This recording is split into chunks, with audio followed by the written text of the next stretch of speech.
नमस्कार मित्रों, आप देख रहे हैं हिंद न्यूज़ चैनल। मैं हूं चीफ एडिटर महेश कुमार पटवारी। बागपत के बड़ौत में शादी की रस्में छोड़कर अपने हक के लिए धरने पर बैठ गई कन्या वंशिका। शाम को आनी थी बारात। पूरा परिवार समारोह छोड़कर विरोध स्वरूप धरने पर बैठा। विवाद बढ़ता देखकर अधिग्रहण करने पहुंची एनएचआई की टीम पीछे हट गई। सुनिए। क्या नाम है आपका? वंशिका। यहाँ क्यों बैठे हो आप? आज हमारी शादी थी घर में, सब लोग आज मेरी शादी थी और सब लोग घर में शादी के कार्यक्रम में बिजी थे। अचानक से हमें सूचना मिली कि हमारी जमीन पे कब्जा करने की साजिश की जा रही है।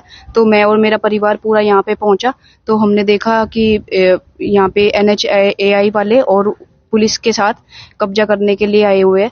तो अंकित कुमार उसमें से उसने मुझे बोला कि ऐसी शादी कराएंगे कि याद रखोगे और हमारी जमीन पे कब्जा करने की साजिश कर रहे।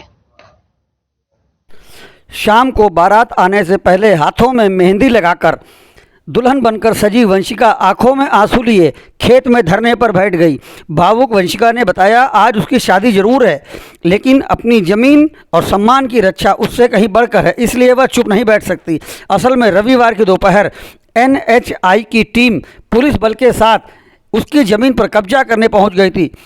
बागपत बड़ौत के बिजरौल गांव में रविवार को उस समय माहौल भावनात्मक और तनावपूर्ण बन गया जब दिल्ली देहरादून इकोनॉमिक कॉरिडोर के लिए भूमि अधिग्रहण को लेकर चल रहे विवाद में एक दुल्हन अपनी शादी की रस्में छोड़कर धरने पर बैठ गए। किसान बलवान सिंह के परिवार की 5 एकड़ जमीन कॉरिडोर निर्माण के लिए 3 साल पहले अधिग्रहित की जा चुकी है। यह जमीन बलवान सिंह और उनके 5 पुत्रों विनोद, प्रमोद, सुबोध, यशपाल और देशपाल के नाम पर दर्ज थी।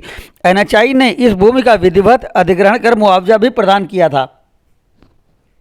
अब विवाद उस 1 बीघा जमीन को लेकर खड़ा हो गया है जो बलवान सिंह और उनके पुत्र यशपाल सिंह के नाम दर्ज है। किसान परिवार का आरोप है कि यह भूमि मुआवजे में शामिल नहीं थी और न ही अब तक इसका विधिवत अधिग्रहण हुआ है। इसके बावजूद रविवार की दोपहर NHI की टीम पुलिस बल के साथ उक्त जमीन पर कब्जा करने पहुंच गई। रविवार को देशपाल की बेटी वंशिका की शादी की तैयारियां चल रही थी। मुजफ्फरनगर से बारात शाम को पहुंचने वाली थी और परिवार शादी की अंतिम तैयारियों में जुटा था, लेकिन प्रशासनिक टीम के पहुंचने की सूचना मिलते ही पूरा परिवार शादी की तैयारियां और समारोह को छोड़कर विरोध स्वरूप धरने पर बैठ गया। पूर्व प्रधान यशपाल सिंह ने बताया, उनकी कुल 5 एकड़ जमीन पहले ही अधिग्रहित की जा चुकी है।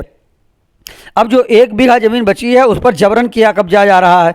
इस पर 16 अप्रैल को ADM कोर्ट में सुनवाई होने वाली है। बड़ौत के ADM मनीष कुमार यादव ने बताया, NHI की टीम भूमि अधिग्रहण को लेकर गई थी। कुछ किसानों के विरोध के कारण कार्य नहीं हो सका, टीम को वापस लौटना पड़ा। आगे की कार्रवाई NHAI के स्तर से होगी। प्रशासन केवल शांति व्यवस्था बनाए रखने में सहयोग करेगा, जबरन भूमि अधिग्रहण नहीं करेगा। गांव वासियों के विवाद को देखकर अधिग्रहण करने पहुंची NHAI की टीम पीछे हट गई क्योंकि धरने पर दुल्हन बैठ गई है और दुल्हन के समर्थन में पूरा गांव आ गया है।